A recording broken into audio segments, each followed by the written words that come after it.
Today, the 9th day of Navratri, marked by the worship of goddess Siddhidatri. It is believed that worshipping goddess Siddhidatri on Mahanavami blesses devotees with several siddhis.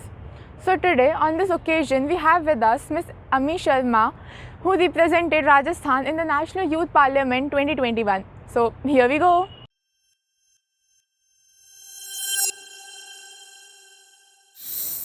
Hello everyone, myself Trisha Verma, and today we are here with Ms. Ami Sharma. She is a 4th year agriculture engineering student and a passionate writer. She has also represented Rajasthan in National Youth Parliament 2021 in the Central Hall of Parliament. Her speech was appreciated by Honorable Prime Minister Shri Narendra Modi ji in a tweet. So first of all, ma'am, thank you so much for taking out time for us from your busy schedule. It is indeed an honor for us. Absolutely my pleasure. Thank you for having me. You guys have such a wonderful team. I follow you on every channel. So it is absolutely my pleasure.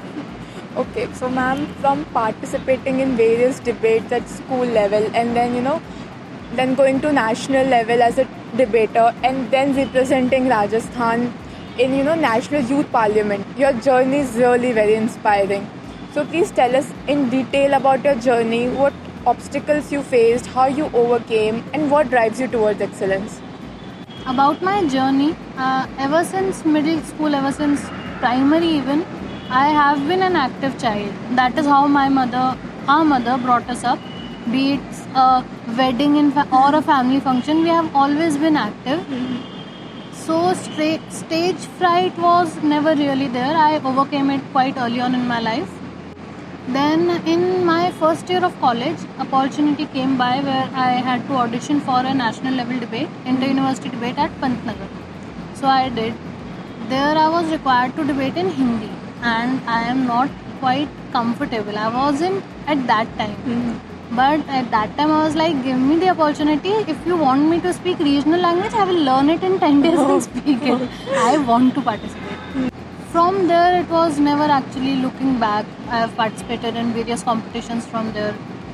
As you said about challenges, I think the biggest challenge any performer faces is self-doubt and consciousness. We get conscious, we are afraid to put ourselves out there.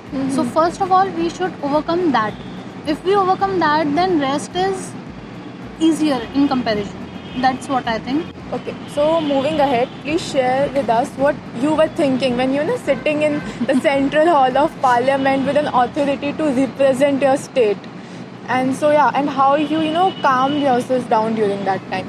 Actually, I have a very, very interesting story about it. So the Central Hall is inside, of course it's inside the Parliament, so the whole structure is cylindrical and the Central Hall itself is also cylindrical.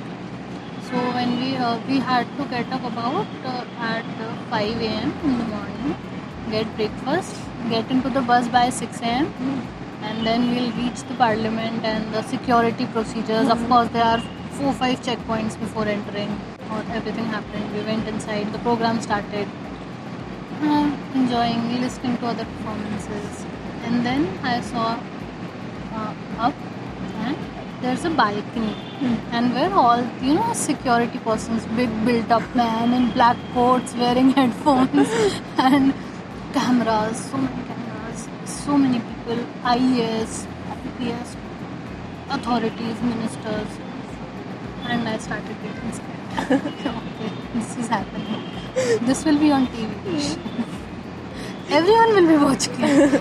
And then slowly. Then I saw the portrait of Mahatma Gandhi. Sardar Vallabhbhai Patel, Sarojini Naidu.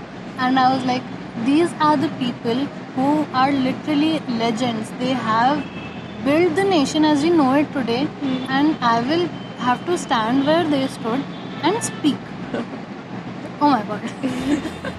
At that time, I could literally feel the land beneath my feet shifting slowly, water in my mouth getting dried drop by drop, and I was scared to even open my mouth. I was so scared.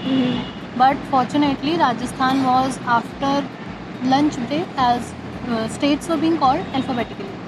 So in the lunch break, I sat down, gave myself a pep talk that this is a chance where everyone in the country will be hearing you you have a chance to express what you think, so perform. Whatever happens next, good, bad, we'll take care of it afterwards. Now, don't think there's a camera, there are this people, that people. Just perform, and I calm myself down. So, if you had a superpower, what would it be and why? Okay, so my first instinct was I want to be able to read people's mind because, of course, curiosity. But that would make me restless because I would have noise 24/7 in my mind. So I thought more about it, and I will have to settle for magic. I want to have magic like the Scarlet Witch, Wanda Maximoff from MCU. She took on Thanos with 5 Infinity Stones. If he didn't have Time Stone, she would have ended Endgame then and there. So I want that kind of power. Okay. So as you know that Navratris are going on. So on one hand we idolize women as devis and even worship girls during this festival. But on the other hand, newspapers are flooded with the news of rapes, harassment, sexual abuse and what else. So what do you think where we as a society are lacking? Everywhere. We are lacking in absolutely every aspect of raising a girl child and a boy child or any child. We as a society are failing. That is what I feel. As simple as that. We either idealize women, put them on a pedestal like they are goddesses, they are superhumans, or we will consider them beneath the feet of man, and then different crimes takes place. Why can't we treat human beings as human beings irrespective of gender? It is as simple as that. But that concept is like alien. Reasons behind these can be our upbringing, education, schools, and the environment we live in. So first, upbringing. I will like to share an example here. I read it somewhere that there was a girl child. Her mother shared this girl child, what about 1 or 2 years old. It's not of India, but it's relevant. She is fan of Lion King, so she wore pajamas of Lion King. So children have short hair, so everyone thought that that's a boy child. So whenever someone thought that this is a boy child, they would say, "You're so strong, you're so fast, you're so nice. You have nice biceps."